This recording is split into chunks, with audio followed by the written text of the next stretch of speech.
નમસ્તે મિત્રો, એજ્યુ સફર પરિવારમાં આપ સર્વેનું સ્વાગત છે. ગયા વિડીયોની અંદર મેં તમને ચાલુ વર્તમાનકાળ વિશે માહિતી આપી. તો ચાલુ વર્તમાનકાળની વાક્ય રચના, બીજા શબ્દોમાં કહેવું હોય તો કહી શકીએ ચાલુ વર્તમાનકાળમાં વપરાતા વર્બ ફોર્મ્સ એ તમને મેં બધા જ પોઈન્ટની રીતે શીખડાવી દીધું. હકાર, નકાર, પ્રશ્નાર્થ, WH, હુ પ્રશ્નાર્થ અને પેસિવ ફોર્મ. તો ચોક્કસ એ વર્બ ફોર્મ્સ તમારે યાદ રાખવાના. હવે ચાલુ વર્તમાનકાળ બનાવવા માટે નાનામાં નાનો પોઈન્ટ પણ તમને ખબર છે કે આપણે am is are, am is are વત્તા V4 એટલે કે આઈએનજી ક્રિયાપદ વપરાય છે. આ ચોક્કસ તમે આટલું ધ્યાન રાખી લેજો, બરોબર. હવે થોડીક આપણે આ વિડીયોની અંદર આઈએનજી ક્રિયાપદ બનાવવા માટે કેટલાક નાના નાના પોઈન્ટ્સ, નિયમો યાદ રાખવા જરૂરી છે. તો એ કયા નિયમો એ હું તમને આ વિડીયો દ્વારા શીખડાવું છું. આઈએનજી ક્રિયાપદ એટલે કે V4 નું રૂપ બનાવવા માટે કેટલાક નિયમો. તો એમાં પહેલો નિયમ નંબર યાદ રાખો. સામાન્ય રીતે મારે ક્રિયાપદનું આઈએનજી નું રૂપ બનાવવું હોય તો ક્રિયાપદને અંતે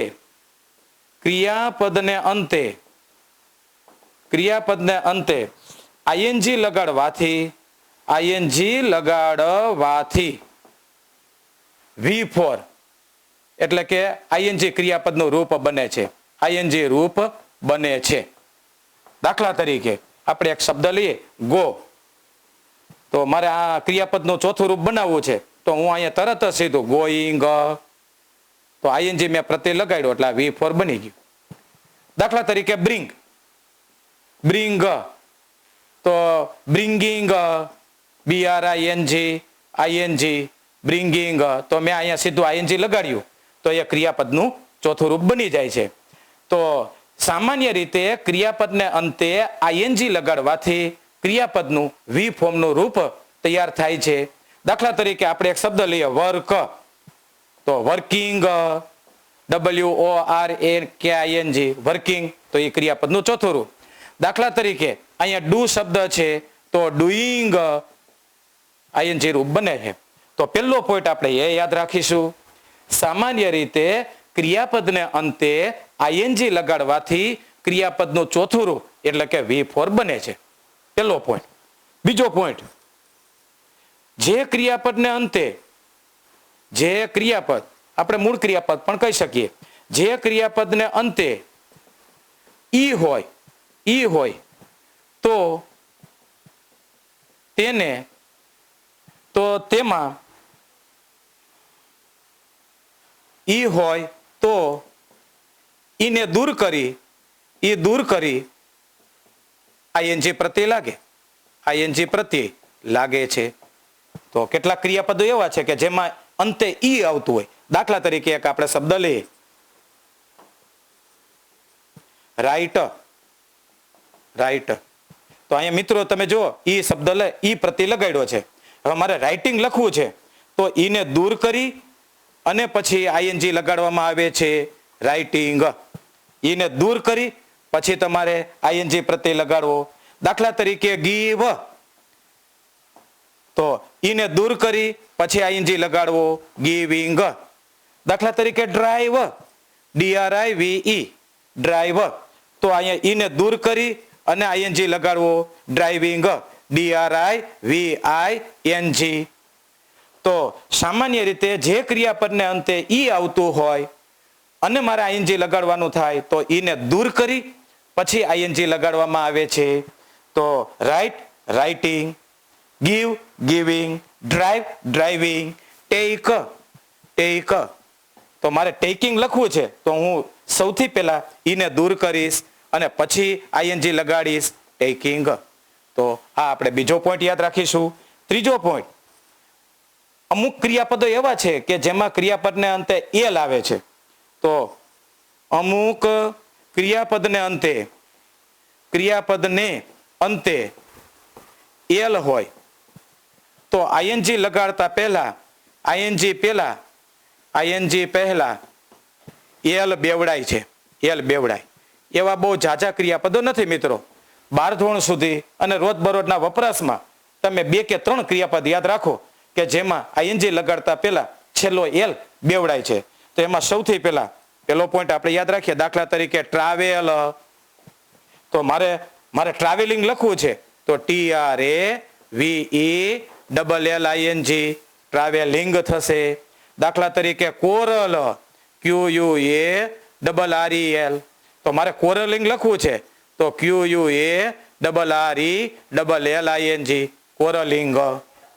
તો ક્રિયાપદને અંતે એલ આવતો હોય અને આઈએનજી લગાડવાનું આવે તો છેલ્લો એલ બેવડાવી અને પછી આઈએનજી લગાડવામાં આવે છે. તો 3 પોઈન્ટ મેં તમને કહ્યા. ક્રિયાપદનું આઈએનજી રૂપ લગાડવા માટે કેટલાક ખાસ પોઈન્ટ્સ આપણે યાદ રાખવા જરૂરી છે. હવે એની અંદર થોડાક આપણે આગળ વધીએ. નંબર 4 તરીકે ક્રિયાપદને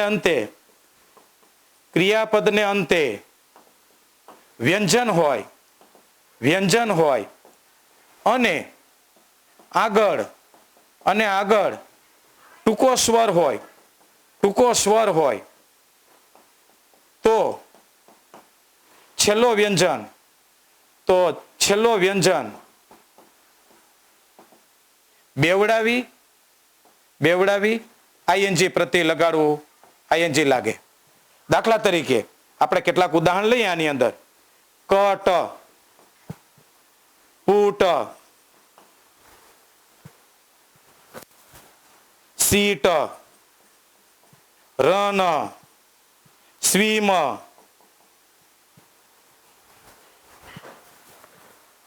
બેગ. તો જે ક્રિયાપદને અંતે વ્યંજન હોય તો તમે જુઓ અહીંયા ટી, અહીંયા પણ ટી, અહીંયા એન, અહીંયા એમ, અહીંયા જી.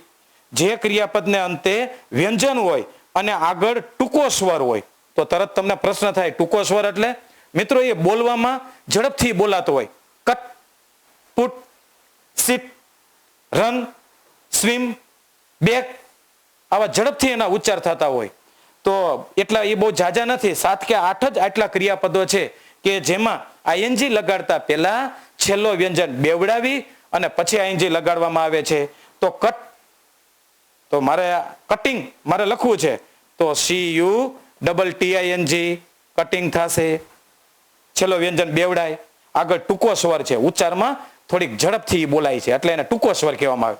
પુટ, તો પુટિંગ, PUTTING પુટિંગ. સીટ, તો સિટિંગ, SITTING સિટિંગ. રન, તો રનિંગ, RUNNING રનિંગ. સ્વિમ, તો સ્વિમિંગ, SWIMMING સ્વિમિંગ. બેગ, તો બેગિંગ, BEGGING બેગિંગ. બરોબર. તો આવા કેટલાક ક્રિયાપદો કે જેમાં આગળ એમ કે છેલ્લે વ્યંજન હોય ને આગળ એક ટૂંકો સ્વર આવતો હોય ઉચ્ચારમાં, તો એવા બહુ ઝાઝા નથી, બધામાં નહીં લગાડવાનું. આ ખાસ ધ્યાન રાખવાનું મિત્રો.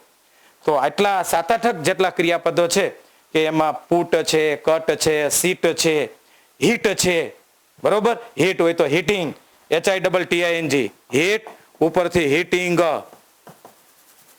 તો એમાં છેલ્લો વ્યંજન બેવડાવી અને પછી આઈએનજી પ્રત્યે લાગે છે. એ પોઈન્ટ નંબર મેં તમને 4 ની અંદર માહિતી આપી.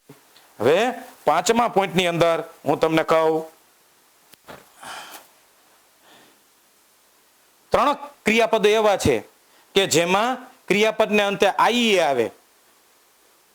આઈ, તો આઈએનજી લગાડતા પહેલા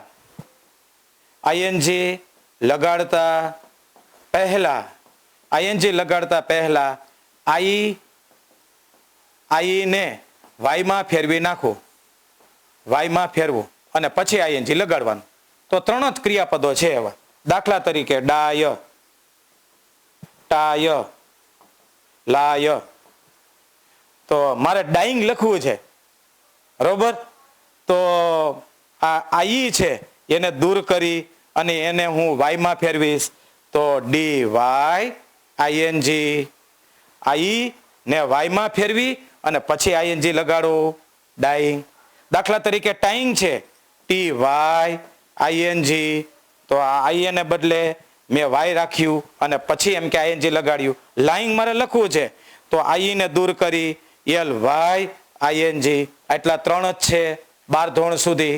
એટલે એટલા તમે યાદ રાખી લ્યો તો તમને કાયમ માટે આવડી શકે. ડાઈંગ તો હવે ખ્યાલ આવી ગયો કે આઈ ને દૂર કરી વાય રાખવાનું, વાયમાં ફેરવું, આઈ ને વાયમાં ફેરવ્યું પછી આઈએનજી.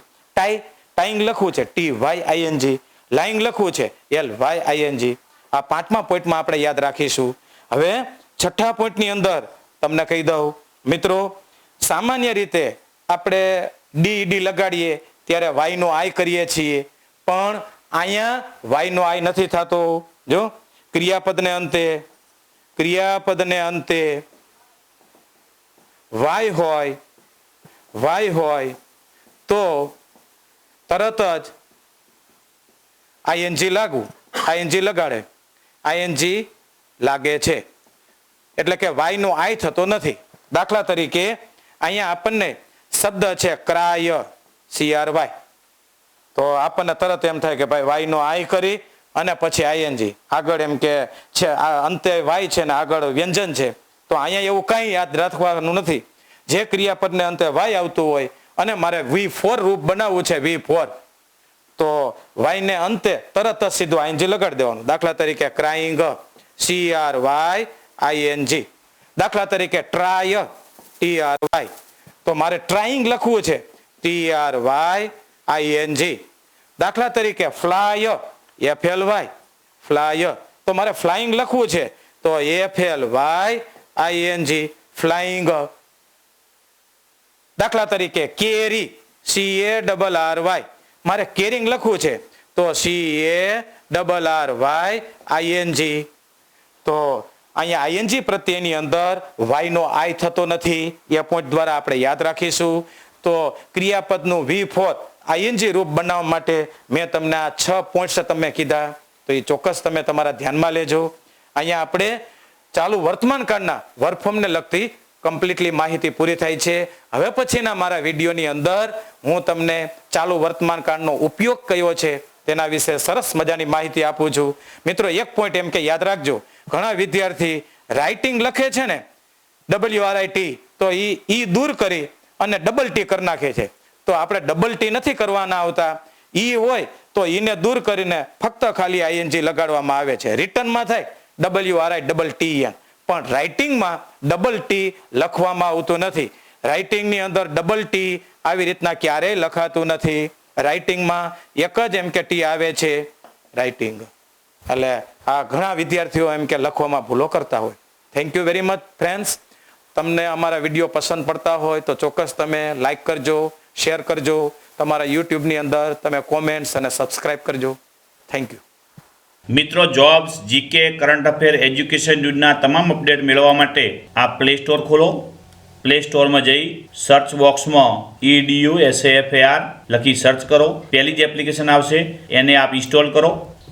ઇન્સ્ટોલ કર્યા પછી ઓપન કરો અને એની અંદર તમામ jobs, GK, news, current affairs, video, technology, માધ્યમિક, પ્રાથમિકને લગતું મટીરિયલ આપ મેળવી શકો છો આપના મોબાઈલમાં.